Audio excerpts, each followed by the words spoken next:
Yang berikutnya ada alur proses pembuatan SPM pengembalian belanja. SPM pengembalian belanja ini digunakan untuk pengembalian belanja yang sudah jadi SP2D, tapi dirasa ada kesalahan atau kekeliruan atau pembatalan atas suatu pembayaran. Misalnya, Bapak Ibu sekalian ingin membayar SPM GU, tapi ternyata salah memilih jenis SPP ketika rekamnya memilih SPP LS atau SPP langsung.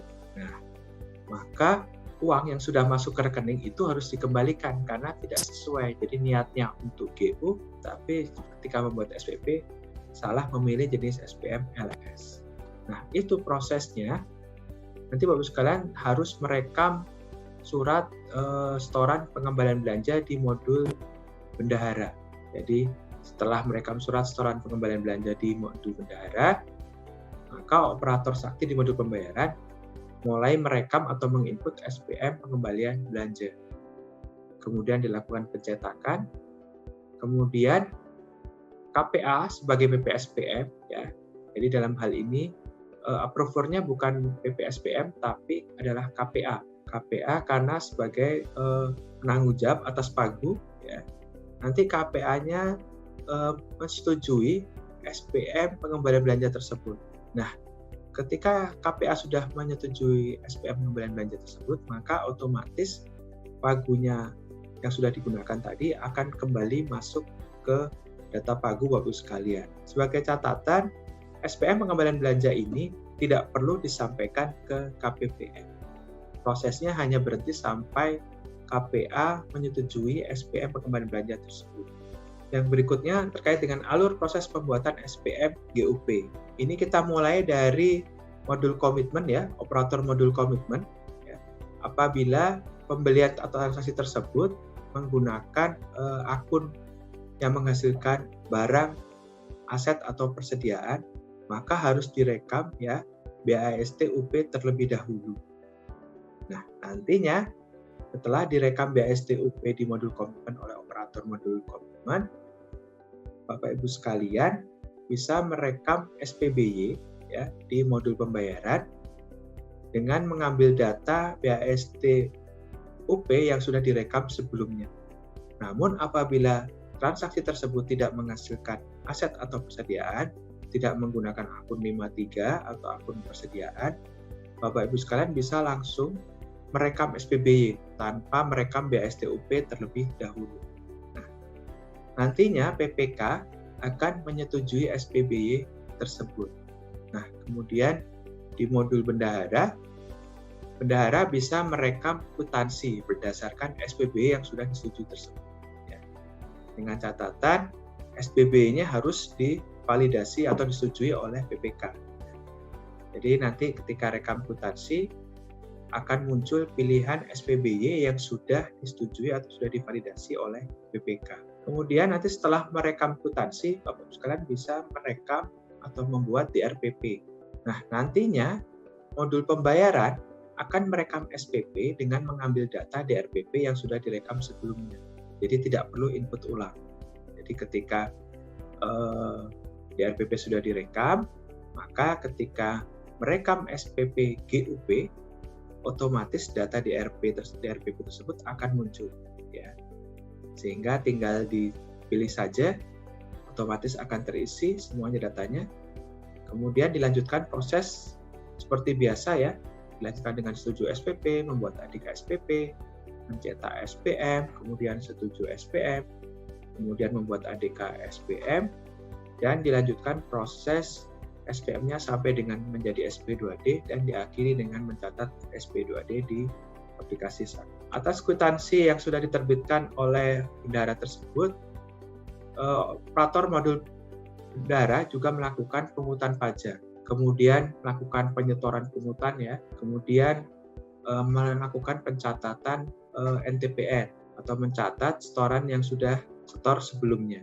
Kemudian apabila transaksi GUP tersebut menghasilkan aset atau persediaan atau menggunakan akun 53 atau akun persediaan, setelah SP2D-nya cair atau setelah SP2D-nya muncul, bisa dilanjutkan oleh operator aset tetap atau operator modul persediaan untuk melakukan pendetilan atas aset atau persediaan yang sudah dibeli sebelumnya.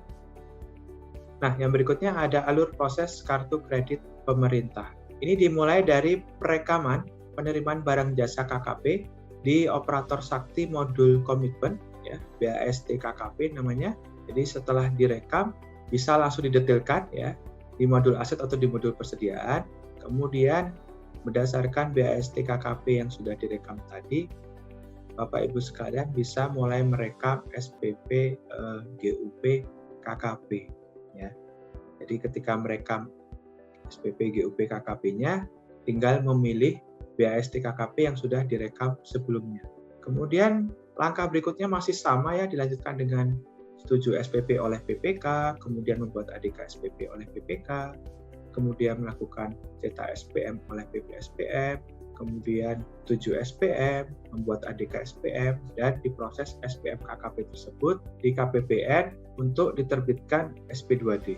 Nah, nantinya setelah SP2D muncul di aplikasi OMSPAN, operator modul bendahara atau bendahara dalam hal ini bisa melakukan kas masuk, ya, bisa mencatat kas masuk atas SP2D GUP KKP yang sudah menjadi SP2D sebelumnya. Nah, kemudian bisa dilakukan pembayaran tagihan kartu kredit pemerintahnya melalui billing statement, dan juga apabila ada pajaknya bisa melakukan pungutan pajak serta melakukan penyetoran pajak. Yang berikutnya ada alur proses pembatalan ADK SPM. Untuk aplikasi Sakti ada dua macam pembatalan ADK SPM. Yang pertama adalah penolakan dari KPPN. Yang kedua ada pembatalan ADK SPM atas keinginan atau kehendak Satker sendiri. Jadi menunya ada di menu monitoring ADK SPM, ini ada di user PPSPM. PPSPM atau approval akan login, kemudian di menu monitoring ADK SPM ada tombol permohonan pembatalan ADK SPM dengan catatan bahwa SPM tersebut belum diproses KPPN. Oleh karena itu Satker harus berkoordinasi terlebih dahulu ya dengan KPPN. Apakah SPM yang ingin dibatalkan tadi sudah menjadi SP2D atau belum? Apabila belum, maka Satker bisa mengajukan permohonan pembatalan ADK SPM. Karena disebutkan alasannya ya, mungkin karena ada kesalahan atau ada kekurangan dokumen, ada kesalahan pembebanan akun ya, seperti itu. Nah, nanti KPPN di aplikasi Portal Sakti itu akan muncul permohonan pembatalan ADK SPM dari Satker. Nanti KPPN akan menyetujui atas permohonan pembatalan ADK SPM tersebut. Nah, nanti kalau sudah disetujui oleh KPPN, status SPM tersebut akan menjadi batal SPM. Ya. Kemudian Satker bisa membatalkan SPM tersebut, kemudian bisa mengubah atau menghapus SPM tersebut, kemudian diperbaiki atau diganti dengan SPM yang baru. Demikian penjelasan mengenai pengenalan modul pembayaran. Pada video selanjutnya, Bapak dan Ibu akan mempelajari pengenalan modul bendahara. Semoga video ini bermanfaat. Terima kasih. Sampai jumpa.